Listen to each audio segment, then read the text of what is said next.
Dans l'actualité ce matin aussi, la fin du procès des attentats du 13 novembre. On attend le verdict de la Cour d'assises spéciale de Paris. L'audience reprendra à 17h cet après-midi. Les peines réclamées à l'encontre des 14 accusés vont de 5 ans à la réclusion criminelle à perpétuité incompressible.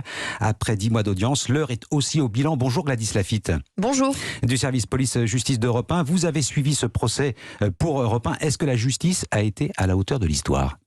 Oui, un bilan plutôt positif. Le procès s'est déroulé sans accroc majeur et presque dans les temps car le Covid a touché la moitié du box des accusés et donc l'audience a pris 5 semaines de retard. En tout cas, et les accusés et les parties civiles ont salué la tenue du procès par le président Jean-Louis Perriès qui partira ensuite à la retraite.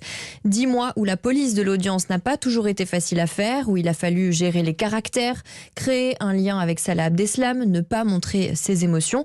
Mais quelques critiques lui sont quand même faites, notamment par des avocats de la défense comme Raphaël Kempf. Le président n'a, cherché par aucun moyen à forcer un peu la venue de ces témoins, dont on espérait qu'ils viennent à cette audience, notamment des témoins belges. La principale préoccupation de Perriès n'est pas tant le respect absolu des droits de la défense, plutôt la tenue d'un planning et la volonté d'éviter tout incident diplomatique. Au niveau logistique, en tout cas, l'accueil et la prise en charge des centaines de parties civiles a été unanimement salué là aussi. La sécurité n'a pas fait défaut non plus. Un test grandeur nature pour les autres grands procès, à commencer par celui de l'attentat de Nice qui doit commencer en septembre prochain. Gladys Laffitte.